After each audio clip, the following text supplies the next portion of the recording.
Local schools and churches told to encourage alumni to return home for Vision 2020.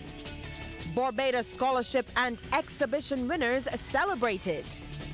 And in sports, Barbados gets its first Pan Am gold in Lima.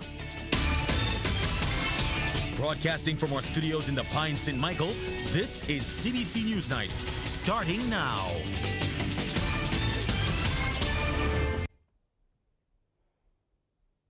And a very good evening to you. I'm Lisa Lord, and leading our news. Barbados has captured gold at the Pan American Games in Lima, Peru.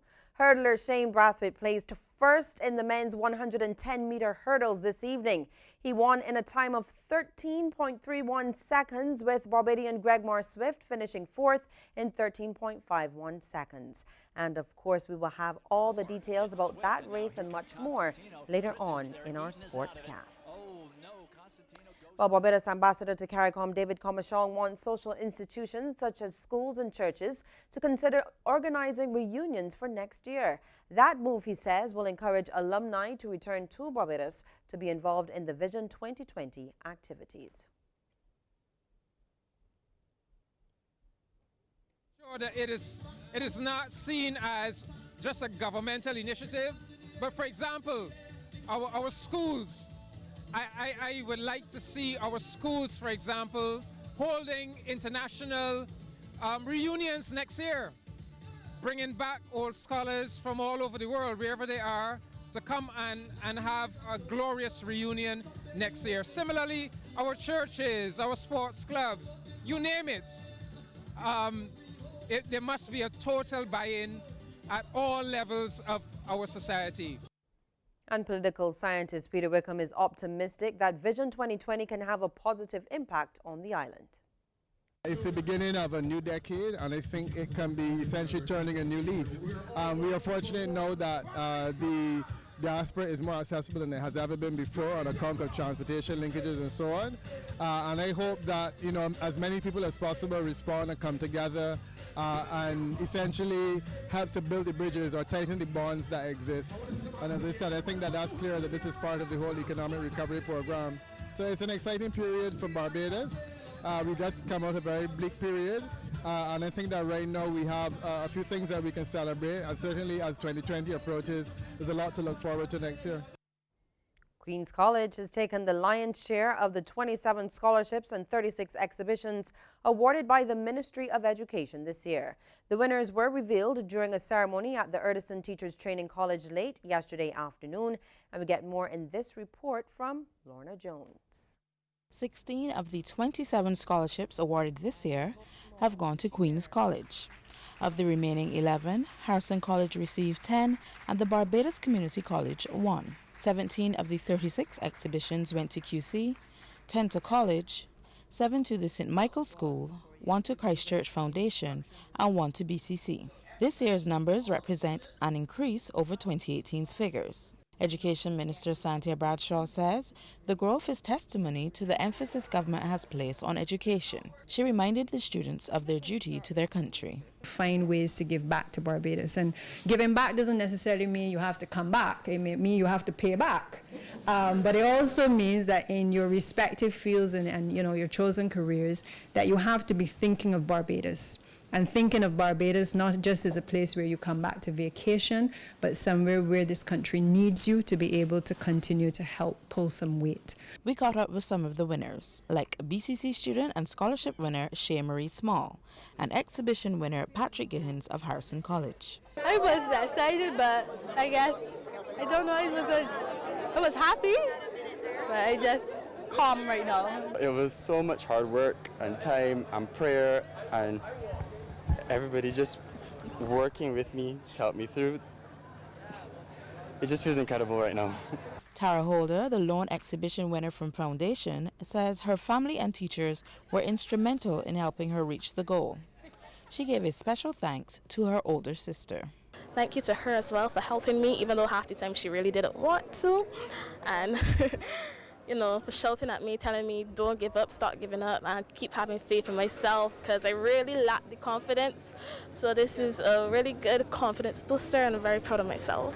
Exhibition winners Dwayne Archer of the St. Michael School and Sydney Walker of QC had some tips for students looking to follow in their footsteps. I would say time management, so work ethic, self-study, put God first, always God first. You know, He's my savior. He helped me through all these hardships. Take your vitamins, even though I didn't. Sleep regularly. I would say to don't procrastinate. That's one thing I made sure not to do, because it's like you have to take your work seriously and you have to actually put in the effort. The winners will be undertaking studies in a variety of fields, from medicine to mechanical engineering, at the various UWI campuses and universities in the US, UK, and Canada. Lorna Jones, CBC News. Well, customers and staff of telecommunications company Ozone Wireless are tonight being given some news about the state of that company. CalaHub, the entity that has taken over the operations of Ozone, has apologized for the service disruptions and the inconvenience to customers. Lester Edwards, the man behind CalaHub, contacted CBC News today.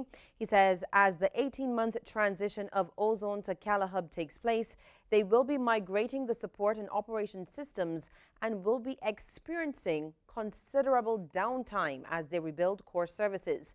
He went on to add that they will be undertaking service rebranding and phased network restoration with a deep focus on customer satisfaction. Mr. Edwards says a form will be posted to their various platforms where customers can input their contact information so that they can be updated on the status of the network.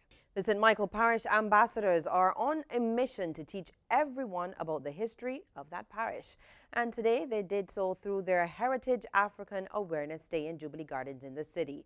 Deputy Chair of the committee, Carrie Ann Bourne, says it was their last parish project before judging next month. Many artifacts were on display and brochures on the heritage of St. Michael were handed out. This activity is really an initiative where we are showcasing the heritage and the heritage and African awareness, mainly within St. Michael. So we have some artifacts on display. We also have partnered with the Barbados Light and Power, the Carrier Supply, the Barbados Defense Force, the Royal Barbados Police Force, and to name a few. And as you can see on display, we have it just shows the evolution of these organizations from then until now, which is showing their history. Graduates of this year's Experience Enterprise Summer Camp have been challenged to develop their entrepreneurial skills and create their own businesses. That advice from Acting Manager of the Youth Entrepreneurship Scheme, Ryan Mosley. He was speaking during the camp's business plan presentation ceremony at Queen's College. Do not let this be the end all of Experience Enterprise 2019. I'm sure that there are relationships that would have been fashioned. I understand there are 16 secondary schools and 2 private schools represented within the 60 members that were here. So I know that there are new relationships that were formed. And I want you all to continue to build on those relationships and take them the extra step, because who knows, in another 4 or 5 years, you all may be business partners in the next youth-led business. Regional stories now. In Guyana, the People's National Congress Reform believes Indigenous languages should be enacted into the Constitution. The party believes this will help bridge the gap between the Indigenous and other races. There are 9 tribes of the indigenous peoples, namely the Arawaks, Arakunas, Akaweos, Caribs, Makushis, Patamonas, Wapishans, Waraos, and Waiwais. All 9 of these tribes speak different indigenous languages as their first language. Principal Political Secretary of the People's National Congress Reform and Minister of State Don Hastings Williams expressed the view that the party is looking forward to nationalizing indigenous languages. The PNCR secretary explained that currently there is a language barrier that many indigenous people face when accessing public services and even in instances of public security. If a policeman decides to go and serve in the hinterland, we're having some challenges simply because that policeman or that officer cannot relate. Let's take, for example, Baramita. Their first language is Carib. And so for a police officer or a probation officer to go to communicate directly with them is a challenge because that policeman doesn't know Carib. He or she hasn't learned before he goes in there. So there is that gap between. It was President David Granger who on several occasions had advised the administration of the police force to start training officers to speak and translate indigenous languages. Evidently, there are officers who speak several native languages, but this is just a mere handful.